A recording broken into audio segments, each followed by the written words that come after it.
큰 손. 큰 손의 사전적 의미는 증권시장에서 시세에 큰 영향을 미칠 정도로 많은 거래를 하는 사람이나 기관, 또는 지하 경제사회에서의 규모가 큰 사채업자들을 말합니다. 반대로 비교적 작은 규모의 증권 거래를 하는 사람들을 개미라고 부릅니다. 증권업계나 사채업계에서도 큰 손이 존재하지만 교회에서도 큰 손이 존재합니다. 기독교계에 크게 영향력을 행사할 수 있는 사람을 교계의 큰 손이라고 불러도 무리가 되지는 않을 것입니다. 이들의 말 한마디나 행동 하나는 개미들의 그것과는 엄청난 차이가 나는 파괴력을 가지고 있습니다. 그래서 이들이 잘했을 때 하나님의 영광은 높이 드러나고 이들이 잘 못했을 때 하나님의 영광은 큰 타격을 받습니다. 오래전부터 우리는 훌륭한 한 어머니의 간증을 많이 들어왔습니다. 그 어머니는 얼마나 주의 종을 잘 섬겼는지 아들들이 모두가 세계적으로 훌륭한 목사가 되었다는 간증입니다.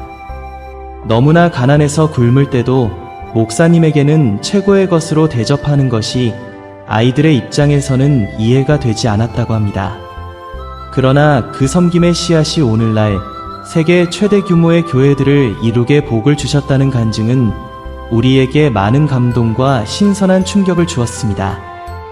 그래서 오늘날에는 막강한 영향력을 행사하는 큰 손이 되었다고 볼 수 있을 것입니다. 그런데 문제가 생겼습니다. 이렇게 하나님으로부터 받은 큰 복을 하나님의 영광을 나타내는 데 써야 할 텐데 그렇지 못한 것이 너무나도 안타깝습니다. 큰형님이 교회를 자녀에게 물려주더니 동생마저 자녀에게 물려줬다는 것입니다. 형님은 은퇴할 때가 되어서 물려줬지만 동생은 범죄자가 되어서 형을 언도받고 임기를 못 채울 것 같아서 물려줬다는 것입니다.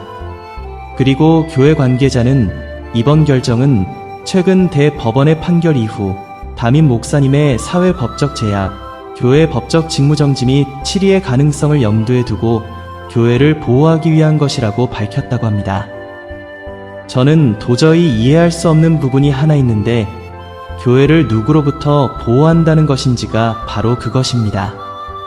사단으로부터 보호하는 일이라면 좋겠지만 행여 하나님으로부터 보호하려고 한다면 심한 말이지만 그것은 곧 하나님을 대적하는 일이 되기 때문입니다. 목사는 하나님의 종입니다. 종이 잘 못했을 때는 주인에게 벌을 받는 것이 마땅합니다. 그런데 주인의 의견을 무시하고 종을 감싼다면 이것은 큰 범죄일 수밖에 없습니다. 더 큰 문제는 그런 일이 부끄러운 일인지를 모른다는 사실입니다.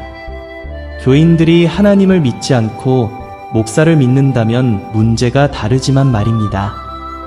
통계청이 발표한 인구 총조사 집계 결과에서 우리나라 개신교인이 약 800만 명에 불과한 것으로 나타났습니다. 이 같은 수치는 그동안 한국교회가 내세워왔던 1200만 성도와 큰 차이가 있는 것입니다.